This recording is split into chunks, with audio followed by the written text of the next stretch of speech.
This video tutorial I will cover get methods of day of week. Here I have defined the class day of week demo 1.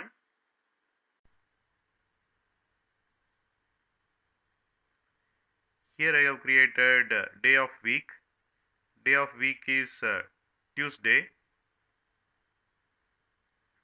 Then I am calling getLong method of day of week and passing temporal field as day of week. This method returns value of this field.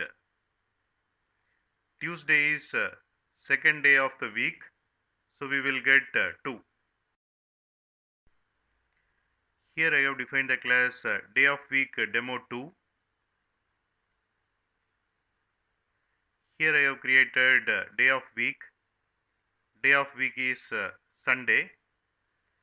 Then I am calling get method of day of week and passing temporal field as day of week.